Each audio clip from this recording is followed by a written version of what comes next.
All right, there's your key.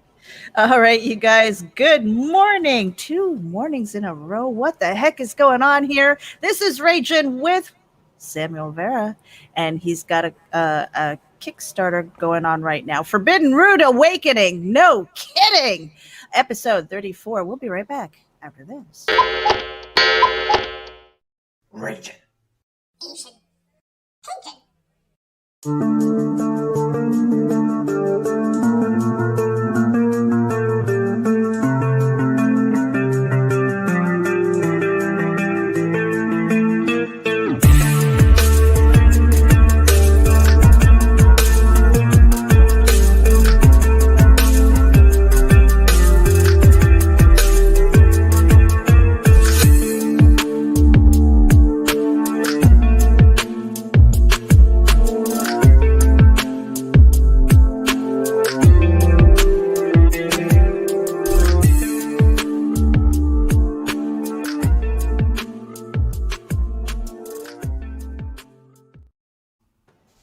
Good morning, everybody. So, this is Raging with Samuel Vera. Catch Da Craze. You might know him from Forbidden Rude Awakening, which is on Kickstarter right now. Hey, wherever it is that you're tuning in from, make sure that you hit the subscribe button. We are simulcasting to Geek Insider, Comics in More New Jersey, Indie Volt, as well as Raging AVC. Let me drop the card here so we can say hello and put Sam in the position of honor up in the corner. Oh, snaps. What's up, everybody? How's it going? Good morning, Sam. Hey, I don't wake up for just anybody, okay? Seriously. I even showered for you. I even showered. Yes. She says, I'm not going to shave, but I'll shower. I shave for no one. I shave for no one. Yeah, so good morning. Good morning. You even said that you are a morning person back from the gym, so you had your workout and everything. Yes. Life is kind of topsy-turvy for you right now. You said that you've been packing, getting ready for a big move, not just a little move, not just a move down the corner, a big move. Very cool. You've got a campaign going on right now. Yes. How are you, besides the workout, how are you handling the stress of all of that? I take my dogs. It's my dogs ground me. Because when they look at me with those adoring eyes, it just makes me just relax. Because there are moments where I just want to like go crazy, and then I have my Yorkie. His name is Milo, and he has one eye. But when he looks at me with that one eye, he just stares, and the way he nibbles on my cheek, it is just the most adorable thing, and that grounds me. It just helps me just relax, because there are moments that throughout this process, it's been the past 30 days just been crazy. A lot of phone calls, a lot of moving parts. Talks with attorneys and brokers and listing agents and all this other stuff and packing. And then the podcast, and then doing conventions. I just came from a convention. I'm getting ready for another convention, and then I'm pimping myself on all these podcasts. So it's just been, I'm the pimp and the street walker at the same time. So it's like, get my money. I'm coming. So it's like I'm trying to balance it all. It's been crazy. Oh my gosh. Yeah. I have recently gone through a move, and it just seems like pretty much the majority of the people that we've talked to have either just moved or getting ready to move, or they're going, yeah, I think I really need to move. Yes, it's just been nuts. Next. Yeah, Nita's like, I might have to be doing this after MegaCon. Mm-hmm. Oh, MegaCon, Florida. Yeah. Right. Now tell us about the convention. You said you were just at a convention. What was that like? It was it's been a while since I've done a convention. So I've been out of the game for 10 years, and I came back and I did a small little local show called Kids Comic Con. It was at a college, just to get my feet wet. And but then COVID struck. I had plans for last year. It was going to be the breakout year and the comeback, and then COVID said, nope, get your ass back in the house. So I was like, all right. So this year I had a budget because when my company went belly up, I was working in the retail world for a while, and when it went belly up, from December 5th, I decided we had a family meeting. I said, all right, you know what? I'm going to go after my goals. And I'm going to, that was December 5th was my first day of being a brokepreneur. Right. So I was like, all right, I'm going to go after it. Let's see what happens. And then it was tough because no one was doing shows. So we did PowCon, and that wasn't a good example.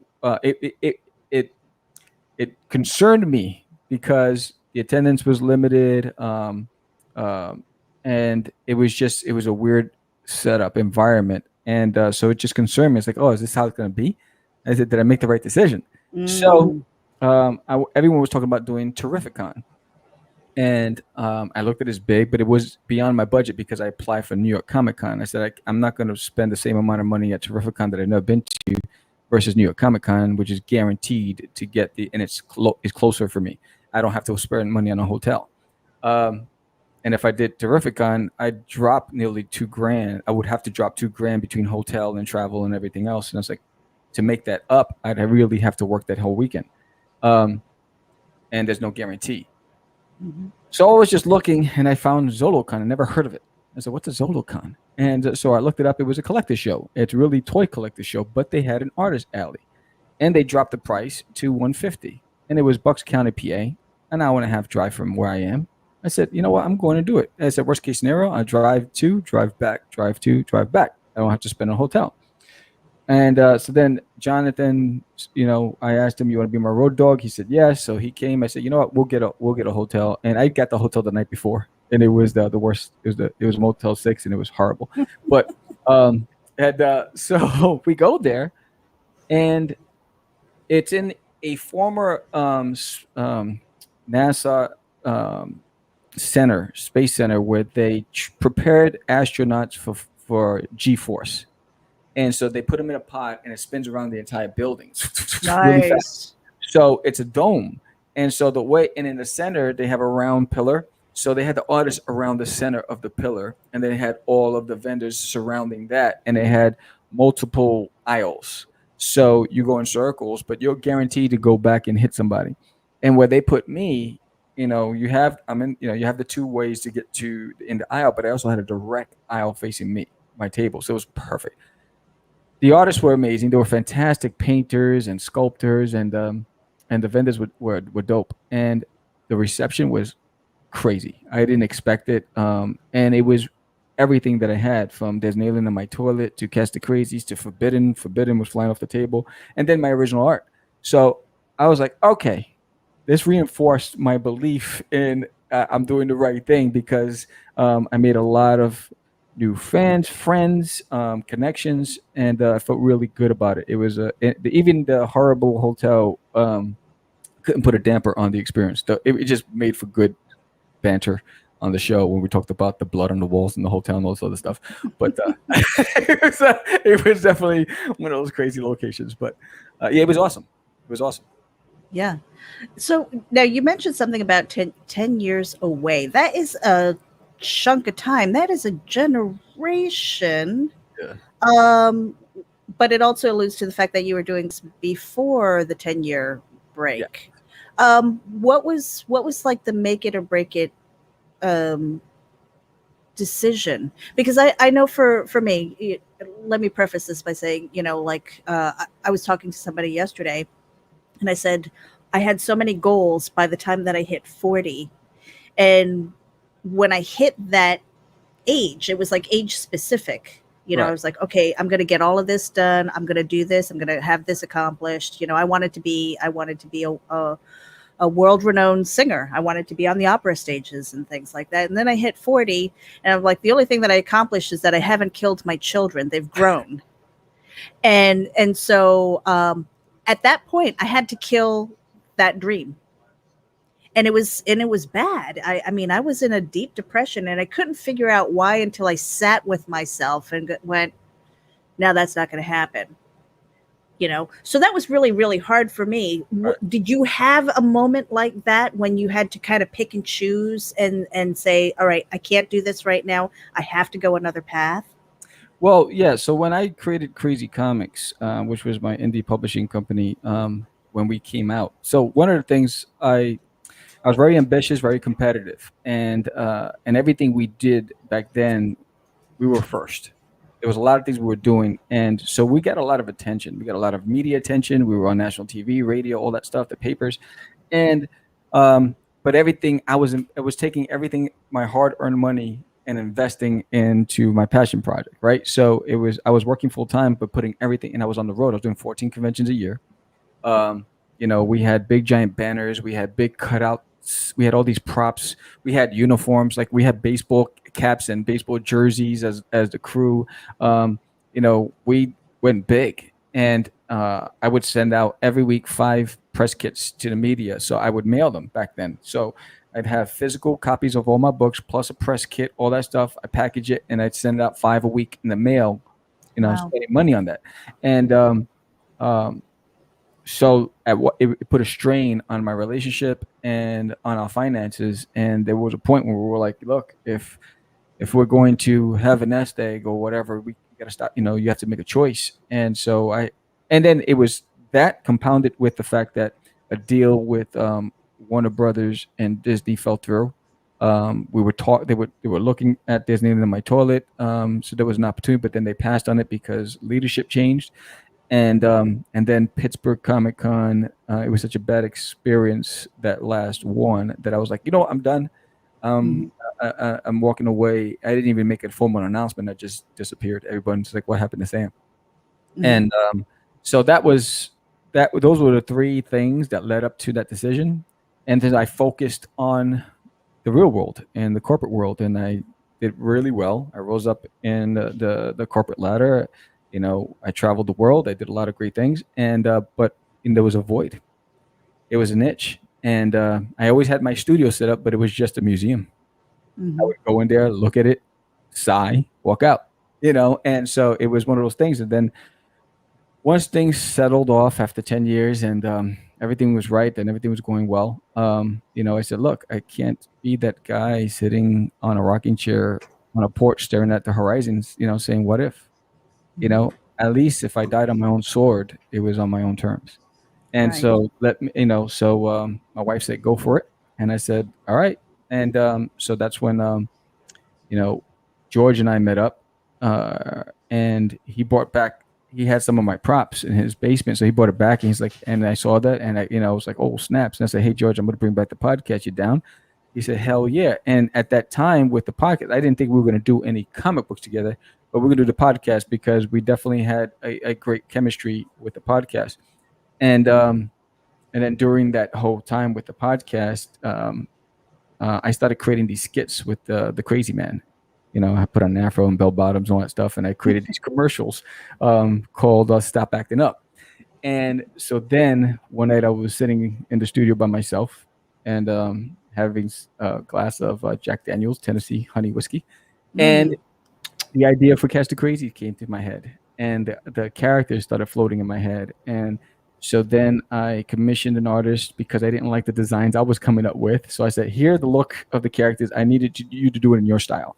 And so he did it. I was like, yo, George, guess what? And then we started talking. And then from that point on, I said, George, you want to write it?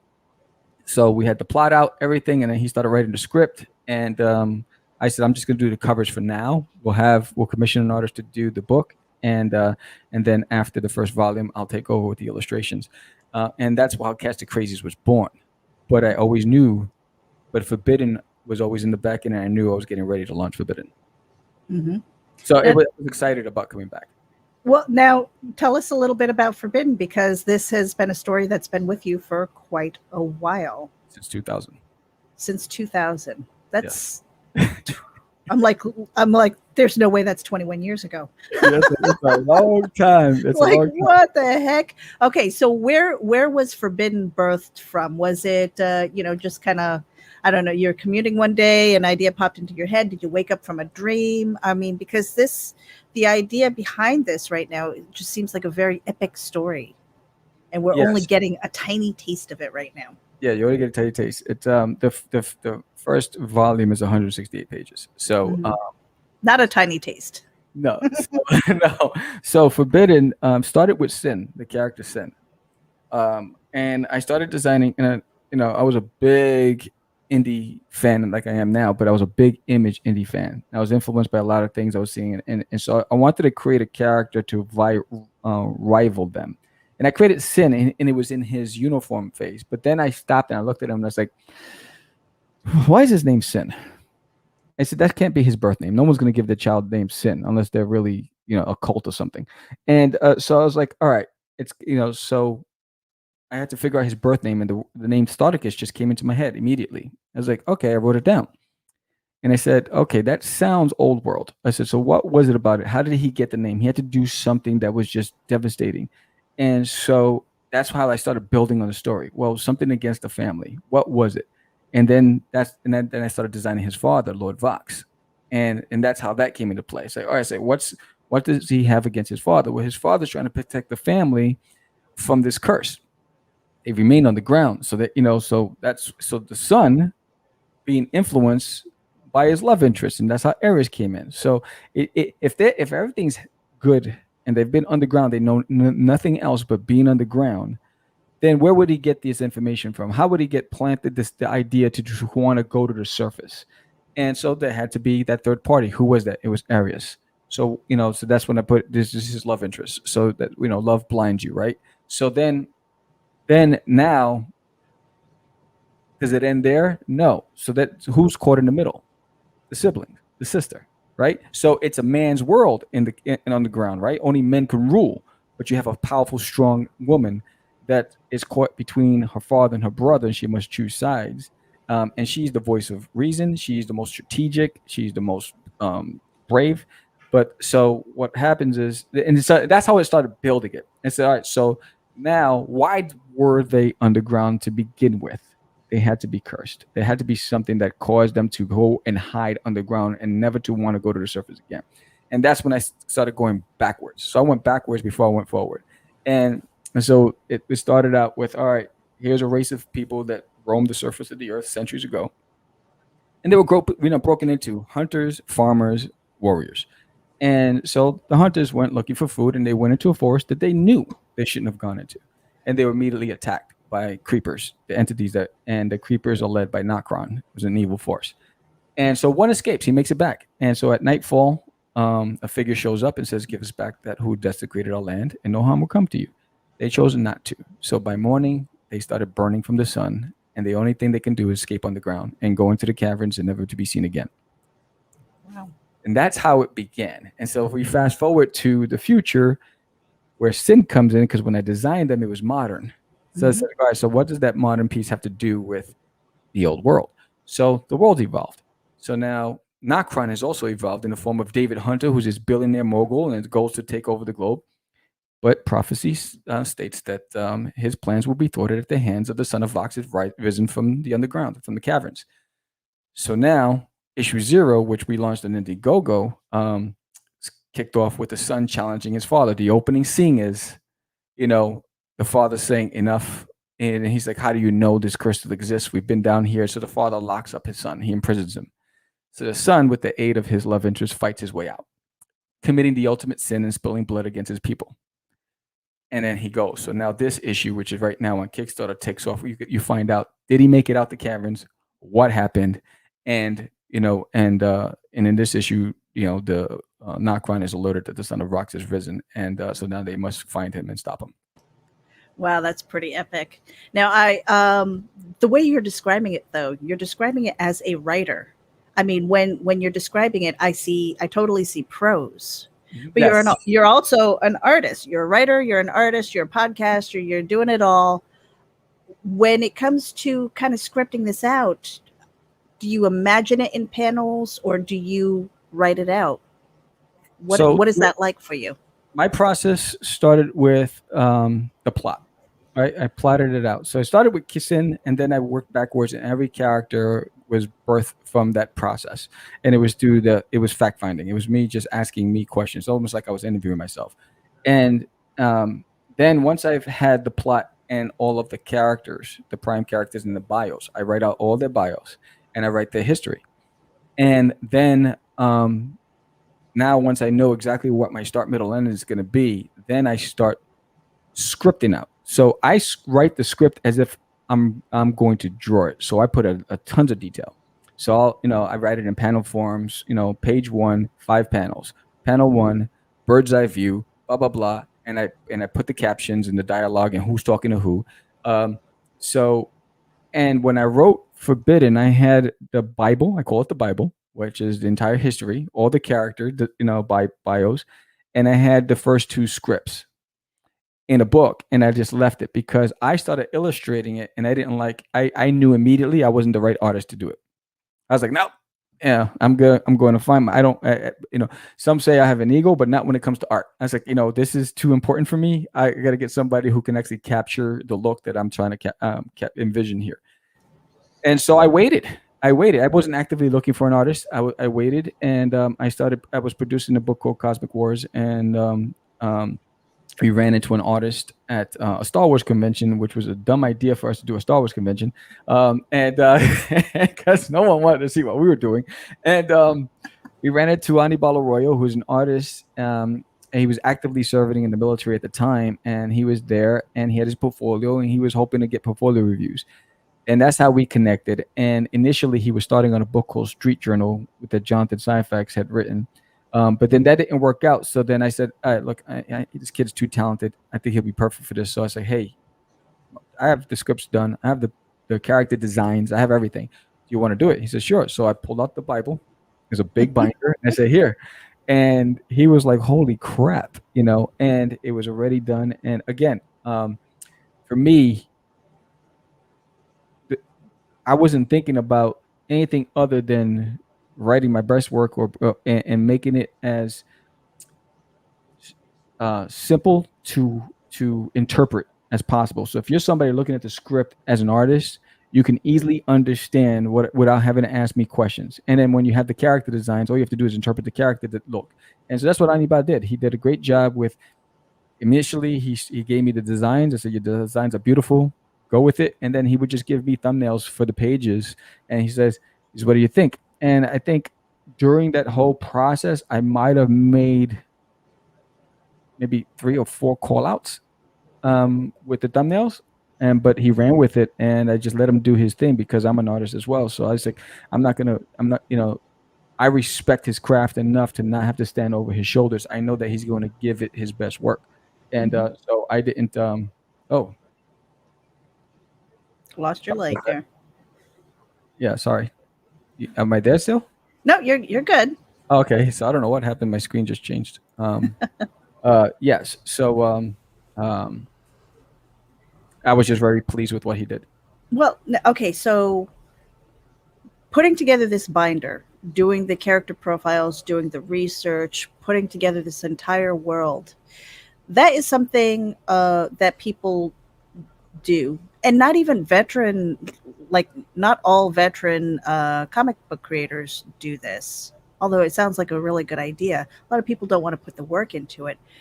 But people don't come out of the gate doing that. Who kind of mentored you and showed you this way? Or is it just how your brain functions? No, I didn't have a mentor. It's just how my brain functions. I picked up some I picked up books on the Marvel way. I picked up different books on script writing, and when I looked at it, I said, "This is be the best way for me to interpret the work when I'm drawing it." Because a lot of times I would write stuff that I knew I schedule my time. So it's like, all right, if I'm writing this, I'm working on a book illustrating already, so I'm writing it for the future. I'm writing it as if, so when I go back to it and I have to interpret it, if I'm going to illustrate it, I want to be able to easily understand without having to go back in. What was I thinking? Or, what did I mean here? So I write it as clear as day, and it helps me also when I'm pitching. If I'm going to pitch a project to try to get an animation, it's easier for me to interpret it into a screenplay when I already have it, because I have the dialogue, I have everything written. I don't have to go back and try to do the work. I can just copy, paste, and adjust. So I do it for multiple reasons, and I'm anal that way. And for me, it's like I need everything in it. Every book that I have in my library has a Bible, has the scripts, has everything, the character designs, just to make it simpler for me. That is pretty amazing, because I know the way I function is if I took the time to do all of that, I'm like, well, I might as well work on the damn thing right now. Right. you know? Right. Yes, you would. Yeah, it's like all or nothing. It's, you take down the notes and stuff. It's like, okay, it's in front of me. I'm going to work on it. So that takes quite a bit of discipline. And yes, I think that that will benefit creators like myself to learn your ways. It helps. Believe me, it helps me. Even when I went back after 10 years to Forbidden, because at the time I only wrote two scripts, the issues Mhm. 0 and 1. So when I went back to finish the project, it was easier for me to continue where I left off because I went back, I read the Bible again, I read the scripts, and I said, "Oh, okay." And then I added a few more characters in the process, in the arc that weren't there because it just fit. And it's like, all right, this has to happen because of this, and this has to happen because of this. And but it was just easy for me to take off. I didn't have to go back and struggle with it because everything was there. Mhm. And I already I had the rhythm. So I look at everything as beats. So I had the rhythm there. I knew how Viejo speaks, how Shaku speaks, how Desiree speaks, and their tones and mannerisms. So once I got back into it and the character stuff, it's almost as if it was like old friends. We met up again after a certain amount of time, and once we got together, it was just I ran with it from that point on. Mhm. Now, I want to go back to something that you said earlier, that you said you weren't the right artist. Right. Now, we've talked to Rodney Fike on our show, and he is the creator of Pitter Patter, which is also on Kickstarter, but he also writes Roadkill Rampage. And when we were talking to him, he says, yeah, I'm not the right artist for that. I wanted to stay within my skill set. What was that like for when do you know when it's beyond you? I mean, because you're as an artist, you're like, yeah, I can do that. But was it difficult for you to kind of let go of that part of your baby and entrust it to somebody else? Um, there's two questions there. So the Hmm. reason why I knew is because it felt like work. It wasn't fun. Ah, okay. Because while I admire and I love the style of art that people that fantasy art, I'm a big fan. Fantasy art, I can do it, but it'll take me a lot more time, and it feels like work. Where I shine, it's more of the cartoony style art, and that's where it's fun for me because I can do all these great dynamic poses and reactions, all that stuff, whatever. When I'm doing more serious, I understand that there. So when I'm doing cartoony art, everything is a first look, but I'm doing something that's people have seen before. There's an expectation, and I feel that pressure. There's an expectation on what that genre should look like, or what a sword should look like, or what this. So that means a lot of referring to and studying and going back and reading, and get it. I don't want to half-ass it. So then it becomes work for me, because of all that other stuff, and so then I have to, like, for me, if I'm doing it, like when I was doing that, I had to have like 50 different angles of the sword in a hand, and it's a reference, create my own reference pages so I can go back and flip and say, oh, that's how that's supposed to look here, and that's go outside and take pictures of myself in different poses, to try to get it. And I was like, I gotta find somebody who it just comes natural to, because for me it's just a little too much. So someone who loves the architecture and the swords and the outfits and everything, right? Yes, yes, yeah. Which is kind of ironic because you spend so much time with building the characters in this world in work and creating this Bible of characters that when it comes to art, you're like, nope, I've expelled my brain on all of this other stuff. You do that. I'm just gonna kind of do my fun stuff over here. I guess in a way, our brain has to have some kind of release and fun too. Yes. That's what it seems like. And so we're almost at the 30-minute mark, and I wanted to do a shout out to the people who are tuning in. We've got George Medina, thank you. Christian Basil from the Legend of the Traveling TARDIS radio show. We've got Comics Talk with Pops Fans In. Hey, Pops, what's going on? And we've got Daphne Lage, who says just doing a character height chart was life-changing for her. I could imagine how convenient a story Bible would be for me if I wasn't so lazy to make one. I just have piles of sketches and story prompts. Yeah, and I heights mean, of her children on the walls. Right. I mean, we saw a picture of her doing that, and she's like, "Yeah, I mean, he's like 8 feet tall. He's like taller than my ceiling." I was like, "Okay, well, that's kind of cool." As a writer, I've got a lot of writer friends. I had a friend of mine who she was writing kind of a thriller romance and stuff, and she's like, I wonder what it's like to be kidnapped and like tied to a chair. So she literally duct taped herself to a chair, and her husband went walking by, like peeked in the office, saw her tied there, with the duct tape on her mouth and stuff like that. He's like, are you okay? And she's like, yeah. So and he's like, okay, carry on. Wow. I mean, do you have moments like that where you're totally immersed in this world? Yeah, I think we all do. I think that comes part of being a creative. I think you can't help but get lost into what you do, and that's what's the fun part of it. I it doesn't happen as much as it did before back in the early years, but there were times where I would be sitting at a park and all of a sudden this story just comes right in my head. And I'm like, and so I have to start writing it down. And I'm like, and it's almost as if like a soul that moved on and had unfinished work, and it's like, here, can you do this for me? And just plants it in your head. And I'm like, oh, there's sometimes while I'm just sitting there, I just close my eyes for a second, I see all these character designs, and I'm like, whoa. So I think I get lost in like when I'm working on pages of like there's nail on my toilet, or when I get excited when I'm doing covers for Catch Da Crazees. And even when I do variant covers for Forbidden, I limit myself to just doing a cover. And But I think if you don't do that and don't get lost, and sometimes you have to ground yourself, so find a way to get out of it. If you don't do that, you're not having fun. I don't think so. Yeah. Well, we're going to take a quick break here. Let's see. Hey, thank you for tuning in to Ragin' With. This is episode 34 with Samuel Vera. He's got Forbidden Rude Awakening, issue 1 on Kickstarter right now. I believe that they can catch up as well. But we're going to be right back and talk to him a little bit more about the creative process and what's going on with his Kickstarter. We'll be right back.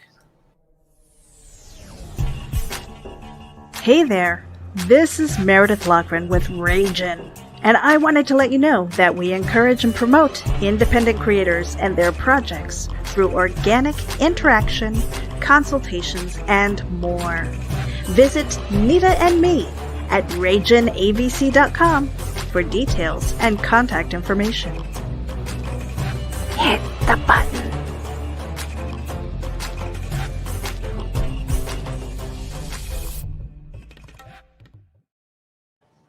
Hey, for a 10% discount on your Gemini mailers, you should go to GeminiComicSupply.com and use coupon code VOLT10. That's right. You want a 10% discount on your Gemini mailers. Save some money. Save your comic books in the shipping process, because you might have a mail carrier like Nita's, and you want to give it some extra love. That's right. GeminiComicSupply.com, VOLT10 to save 10% on your Gemini mailers. We've also got Little Bastard promos where you can do some shameless self-promotion in there. Drop your links. Hit the button. We are back with Samuel Vera. He's got Forbidden Rude Awakening, issue number 1, right now on Kickstarter. 9 days to go. And you want to get your butt over there and get that in your hot hand. Oh, yeah. Yeah. Yes. This is an epic story. Can people get caught up, because you said something about Indiegogo? Issue 0 was there. Now, okay, let me rewind a little bit, because I got excited. All right, issue number 1 is out on Kickstarter right now. You had issue 0. Are they kind of standalone, or is this the beginning of a story arc and we need all the pieces? Of course, we want all the pieces. You won't understand issue 1 without 0. The 168 pages is broken down into. Hear me? Yep, we can hear you. The 168 pages is broken down into 6 parts, and it started with 0. And so I started on Indiegogo because we had Catch Da Crazees on Kickstarter, and I didn't want to confuse anybody. And I wanted to test the waters with Indiegogo. I've never done it. And so then the feedback was bring it to Kickstarter. So I said, all right. So in Kickstarter, you can get issue 0 as well. But if you pick up one without 0, you're going to be lost. Yeah, because you need to understand what happened before that. Um, so that's the reason why I'm on Kickstarter now. Mm-hmm. Very cool.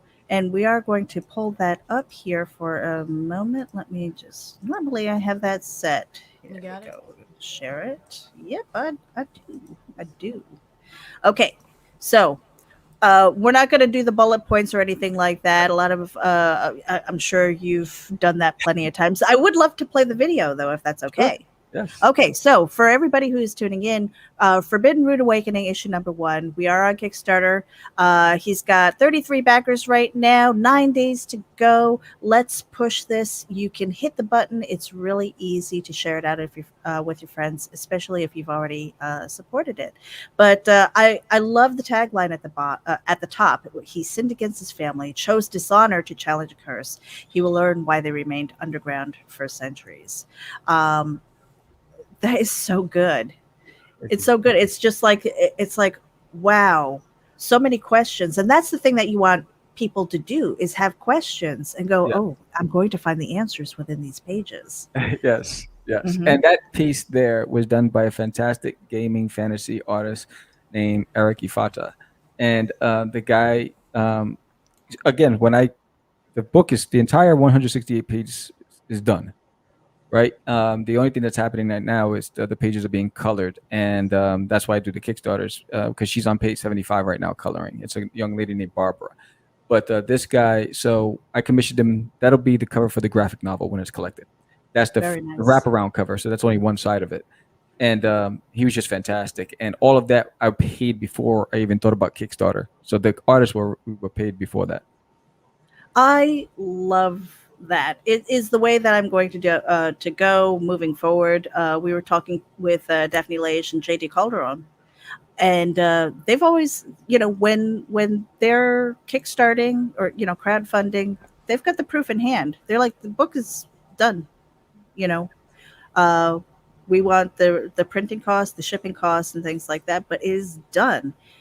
And I think that takes out a lot of the stress Yes. of people who are looking at that deadline, right? I'm not good with a timer. I see a timer and all of a sudden I feel that stress, and it's just like, you're vibrating with it. It could be good, it could be bad, I don't know. Right. But you're looking at that countdown, and when it's not done and you still have to, create pages or still a letter, that's that extra level of stress when you've got everything else in the world going on, like you Yeah. do. Yes, and I backed the campaign last year they're still not done with it, and it ended in November. So Wow. that's a bad look when you're an independent. People, pledge to support you because they want to give you a chance, Mhm. and so if you can't commit to the deadlines that you impose yourself, that's not a good look. And so I want to make certain, and even like with Catch Da Crazies, we made certain that we got it out early. So we might say you're going to get it in this month, but everybody's gotten it earlier than our time frame because we put on our customer service hats, right? We say thank you so much for supporting us. So we're going to work hard to make sure you get everything on time or earlier. Mhm. And it's just important, I think, especially when you're independent, because we have a stigma about us, and inconsistent, never finishing a project, all these things, and I don't want to contribute to that stigma. Right. Yeah, I think that's really important too. And it probably comes from being in retail, working it, um, managing it, uh, that you want to, what's the term I'm looking for? Uh, Under promise and over deliver. Yeah. Yes. Yes. It's a It's always good policy. yes, the customer has to be the center of the universe, and that's the way I look at the people who contribute to, because they don't have to. And there's so many options. There's so many talented people and out there, and George and I back a lot of projects, and it's when someone's taking a chance on you, the least you can do is make sure you deliver on time. Mhm. Yes. So when you're putting together your Bible of characters and Give you one history, second. I'm sorry. Can you play the trailer, and so I can just sure. my movie company's calling me. Okay, yep, I Sorry. can do that. Thank you. Here we go.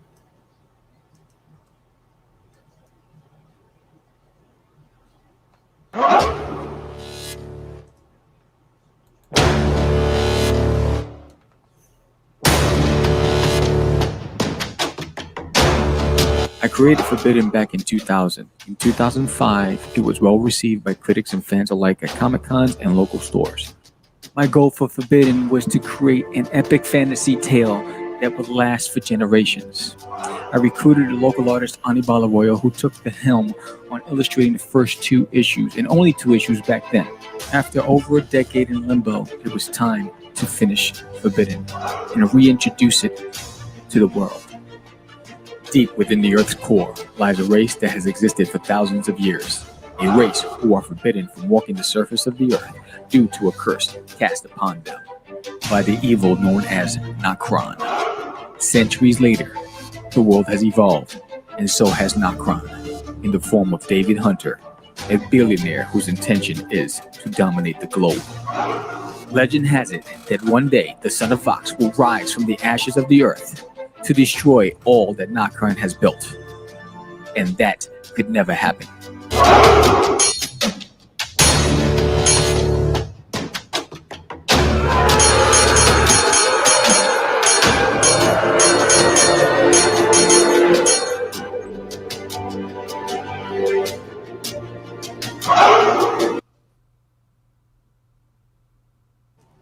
Well done on the video, by the way.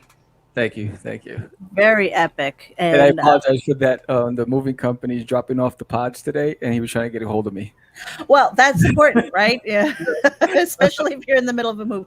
All of these moving parts, you guys, you have no idea. I don't know how you're keeping it all together because I've been through that just recently and it's not easy. No, it's not fun either. Uh, Yeah. So tell us more about this story arc. How many more are we looking forward to? Because you said that this is over 140 pages. 168 pages. This issue alone. I No, mean, this issue is 27 pages. 27 pages. Okay, so Yeah. the entire thing when you put it together for the trade paperback. Yes. What is your plan for that? Okay, here, let me go back a little bit. Sure. So we've talked to people and they've had these big plans, right? We've had somebody who said, I have 100 issues in my head. We've had some that said 50. And a lot of times that big picture seems so overwhelming at times. You're like, holy cow, I made that public. Now I feel obligated to make it happen.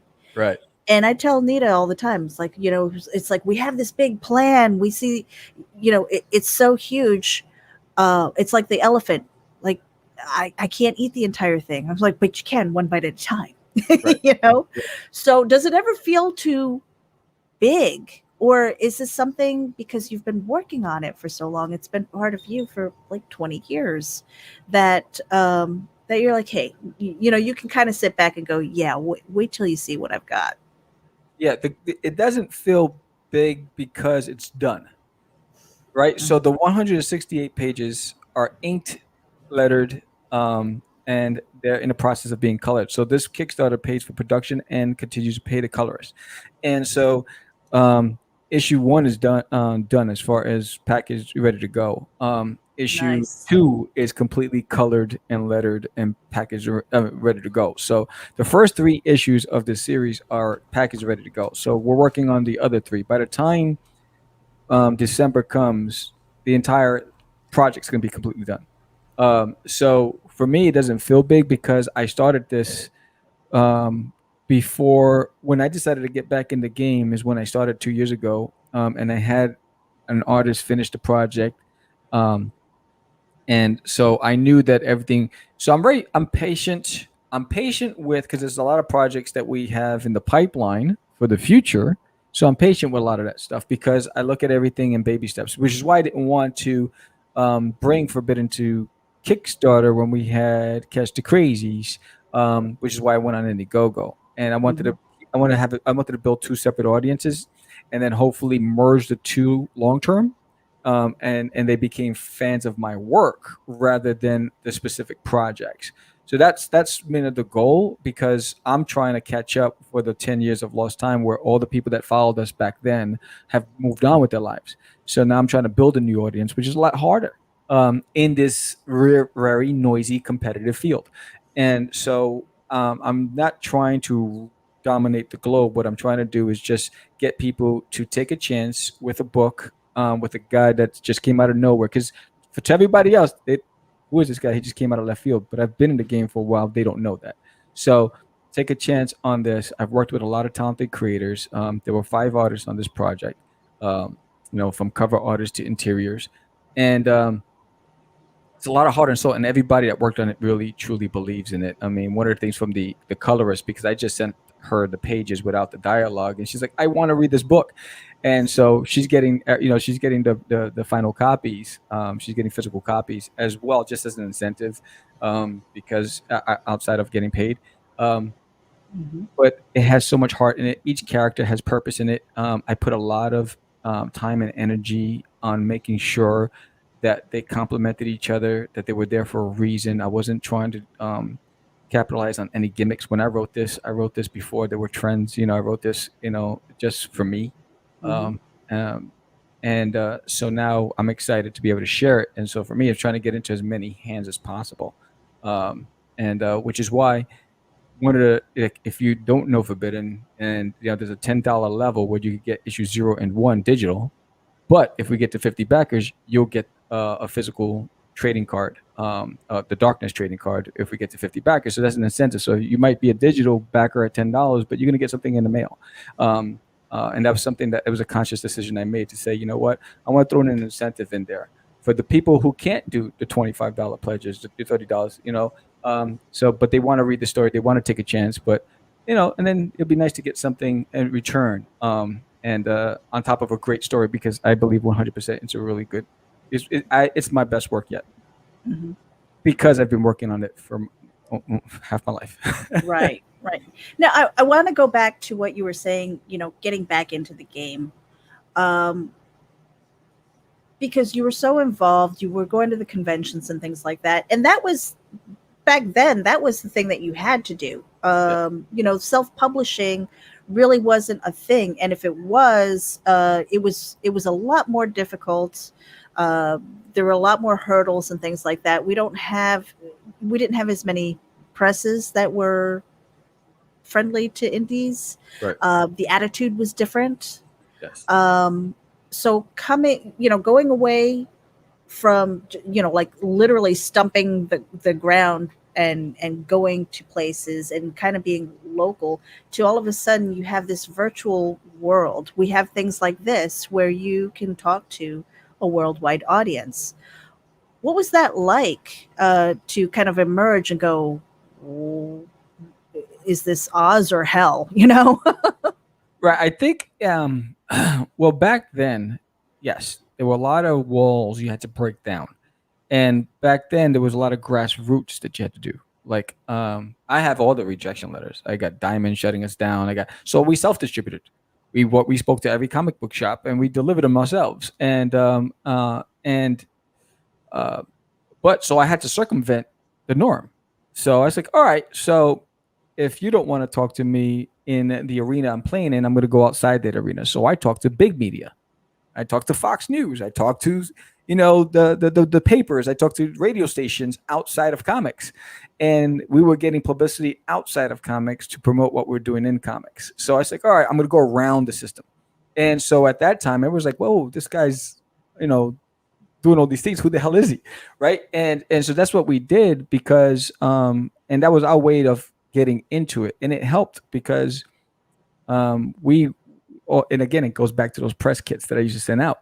I got invited onto Good Morning San Diego the day of the preview day of San Diego Comic-Con, and we were going to be there. So I'm there, and I got a whole slew of people coming to the convention because they saw us on Good Morning San Diego, and that helped us promote our in-appearance events.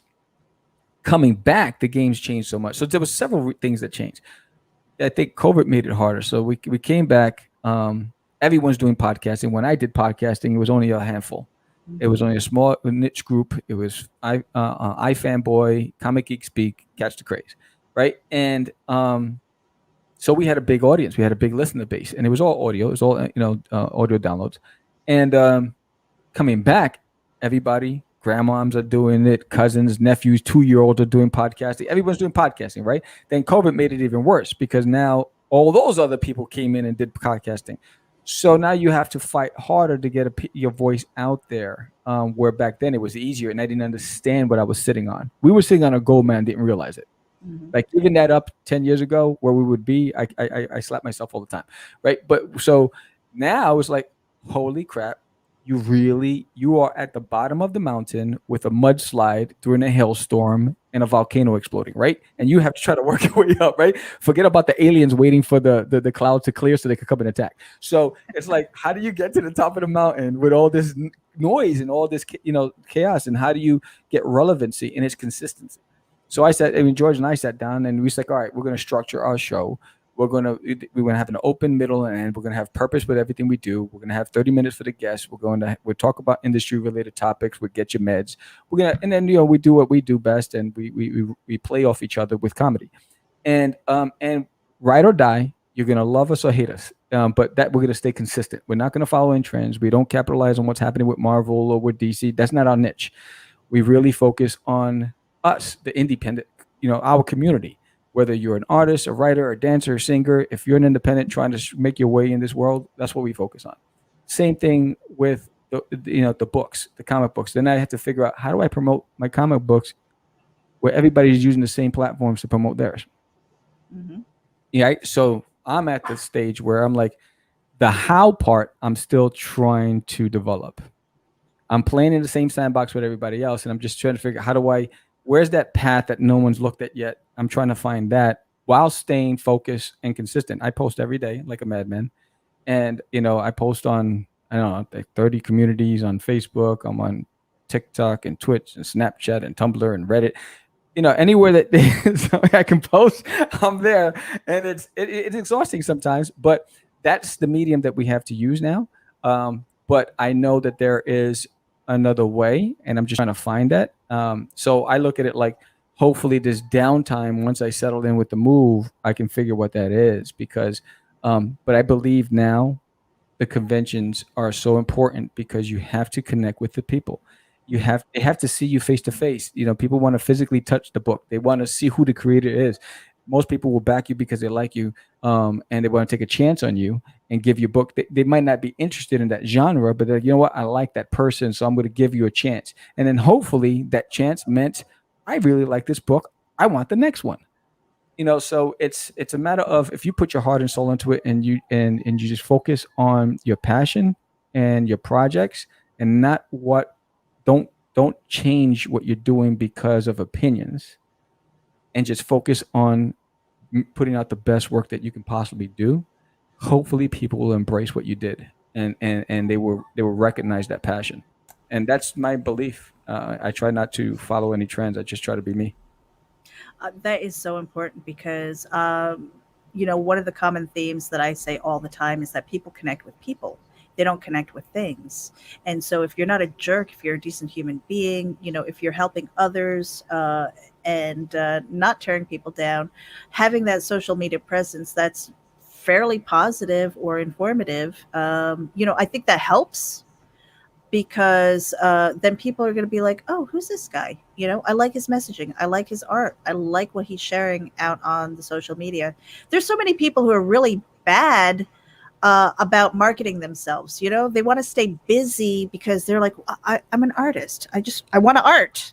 or I'm a writer. I just want to write. Right. That they're not thinking about the greater world, and it's like, well, how are they going to connect? So it seems like between your podcast, what you're doing on social media and everything, all of those things are eventually going to come together where you find people who will latch on to one of your IPs, whether it's Catch Da Craze, whether it's a Forbidden, and from there, once they hear the passion behind your project, the time and effort that you put into it, and then going through the pages and going, oh, then they turn from, I think, casual fans into advocates. Yeah. So I think you're really close. And quite honestly, when right before the shutdown, when I first started with Geek Insider, that was about November of 2019. Yeah. And I saw you starting to pop up with your podcast and stuff. I'm like, who's this guy? Because you were doing everything right. I'm just like, okay. Yeah, I think Ray Felix is an artist and podcaster. He said, "You came out of nowhere like you never left," and I think it was just a conscious thing. It was just, let's just do what we do, and hopefully. And the great thing about it, a lot of the people that were supporters of us from back then came back, which was wow. That was the biggest form of flattery for us, and a great way, for us to, like, it's just reinforced what we're doing, because there are moments where, like, but I think the best advice I can give anybody: don't focus on subs, don't focus on likes, focus on quality, focus on content. That's it. Because you can get lost in trying, and that happened to us the first few months. Like, I was so focused on subs and likes, and I was like, what am I doing? I was like, stop, Sam, stop. This wasn't important to you back then. You were having fun and people embraced it. So then once I got rid of that mindset, I said, all right, we're just going to focus on the content and have fun. And that's it. And then hopefully the universe says, you know what? You've put in the legwork. We're going to throw you a bone. And the followers start coming, because I think everything is, output will generate input, right? It's what you put out to the universe is what comes back to you. And if you're not being truthful to yourself and you're not having fun and you're doing it because you have an agenda, we all want to be successful. Nobody goes into anything without, not wanting to be successful. But I think success comes from work and work ethic. Yeah. And the passion to stay consistent and keep going. Keep going, because I mean, you're going through a lot of stuff right now, but you keep showing up to the shows. You keep posting on the social media. And I think it's a testament to character as well. It's like, okay, this is a guy that I can trust, that is going to deliver my books and give me quality product. So, thank you, because that is a good example for what people should be doing. Right. Now, I have to ask you, because we're almost at our hour. Tell me about there's an alien in my toilet. I gotta know where I can get this book. Here he is. The graphic novel is available on my website. Put that up again. Right here.